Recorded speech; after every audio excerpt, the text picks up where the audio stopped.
Hello everyone, আসসালামু আলাইকুম। আজকে আমি আপনাদের সাথে ক্লে দিয়ে একটা মাশরুমের পরিবার শেয়ার করব।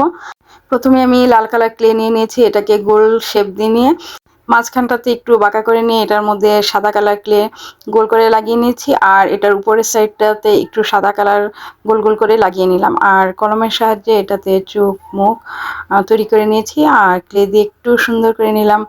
তো একই নিয়মে আমি সবগুলো মাশরুম তৈরি করে নিয়েছি, এখন সেট করে নিচ্ছি। আর সামনের দিক থেকে কয়েকটা গাছ তৈরি করে লাগিয়ে নিলাম, ও একটা ফুল তৈরি করে লাগিয়ে নিয়েছি। তো কেমন হলো জানাবেন, ভালো লাগলে লাইক কমেন্ট শেয়ার ফলো দেবেন। আজ এই পর্যন্তই, আল্লাহ হাফেজ। হ্যালো বন্ধুরা, সবাই কেমন আছেন? আজকে আমি আপনাদের সাথে কিউট একটি প্রজাপতি ক্লে সাহায্যে তৈরি করে শেয়ার করব। তো প্রথমে আমি 4টা পিঙ্ক কালার ক্লে লম্বালম্বি করে রাউন্ড শেপ দিয়ে নিয়েছি এবং এটাকে টুলসের সাহায্যে একটু চ্যাপ্টা করে নিয়েছি। এরপর এটাতে একটু গোল লম্বা শেপের ক্লে দিয়ে এটার বড়ি ও মাথাটা তৈরি করে নিয়েছি।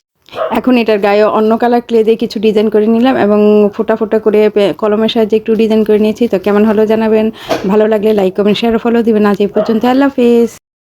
হ্যালো এভরিওয়ান, আসসালামু আলাইকুম। আজকে খুব সুন্দর একটি আইডিয়া আপনাদের সাথে শেয়ার করব ক্লে দিয়ে। তো এইটার জন্য প্রথমে আমি ক্রিম কালার যে ক্লেটা আছে সেটা সুন্দর করে গোল করে রাউন্ড করে নিয়ে একটু ডিজাইন করে নিয়েছি। এরপর একটা হাঁস তৈরি করে নিলাম। তো এখন এটা চোখ নাক মুখ এগুলো তৈরি করে নিয়ে এখন এটার সামনে 2টা বই সেট করার জন্য 2টা বই তৈরি করে নিব। তো বইটা আমি এইভাবে তৈরি করলাম। তো 2টা বই তৈরি হয়ে যাওয়ার পর এখন এটা আশপাশ দিয়ে কিছু ব্যাকগ্রাউন্ড দিয়ে নেব। তো ব্যাকগ্রাউন্ডের জন্য আমি কিছু ফুল পাতা ক্লে দিয়ে তৈরি করে লাগিয়ে নিলাম। তো এইভাবে আমি আমার ক্রাফটটা শেষ করলাম। তো কেমন হলো জানাবেন, ভালো লাগলে লাইক কমেন্ট শেয়ার ও ফলো দিবেন।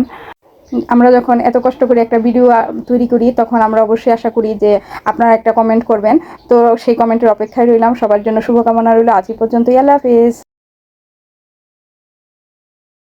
হ্যালো এভরিওয়ান, আসসালামু আলাইকুম। আজকে ভাবলাম নীল কালারের মধ্যে একটা আইডিয়া শেয়ার করা যাক। যেটা ভাবলাম সেটার জন্য আমি সব কিছু নিয়ে বসে পড়েছি।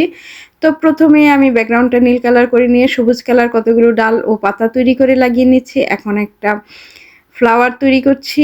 আমি একইভাবে অনেকগুলো ফ্লাওয়ার তৈরি করে এটাতে সেট করে দিয়েছি। তো কেমন হলো জানাবেন, ভালো লাগলে লাইক কমেন্ট শেয়ার ও ফলো দিবেন। আজ এ পর্যন্তই, সবার জন্য শুভকামনা রইল। সবাই ভালো থাকবেন, আল্লাহ হাফেজ। আসসালামু আলাইকুম ভিউয়ার্স। বছরের শেষের দিনে আজকে আমি আপনাদের সামনে ক্লের একটা কিউট আইডিয়া নিয়ে হাজির হয়ে গেছি। যেহেতু বছরের শেষ, সবার রেজাল্ট হয়ে গেছে, আগামী বছর আবার প্রথম দিন থেকে নতুন বই পাবে, সব কিছু চিন্তা ভাবনা করে আমি আজকে একটা লেখাপড়ার থিমে ক্লের একটা আইডিয়া শেয়ার করলাম আপনাদের সাথে। একটা স্টুডেন্টের মনোযোগ সহকারে পড়ার জন্য একটা চেয়ার, টেবিল ল্যাম্প বা বই খাতা যাই বলেন, যা যা প্রয়োজন আমি ওই সব কিছু দিয়েই এই ক্রাফটটা সাজানোর ট্রাই করেছি। আপনারা বলবেন যে কেমন হয়েছে বা কি কি আমার কমতি ছিল বা আমার দেওয়া হয়নি, দিলে ভালো হতো, সেগুলো আপনারা আমাকে জানাতে পারেন। তো এইভাবেই আমি আমার ক্রাফটটা শেষ করলাম। তো আরও একটি কথা আপনাদের সাথে শেয়ার করতে চাই। অনেকেই শখে হোক বা প্রথম একটা বাচ্চা যেভাবে হোক, অন্যের কথাই হোক, স্কুলের কোনো প্ররোচনা হোক, যেভাবে হোক, বাচ্চা অনেক ছোট ছোট 3 বছর 3.5 বছরের বাচ্চাগুলোকে স্কুলে ভর্তি করিয়ে দেন। অবশ্যই আপনারা আপনাদের বাচ্চাদের স্বাস্থ্যের প্রতি খেয়াল রাখবেন, আর লেখাপড়া তো করবেই। আর আগামী নতুন বছরের শুভেচ্ছা জানিয়ে আজ আমার ভিডিওটা শেষ করলাম। আল্লাহ হাফেজ।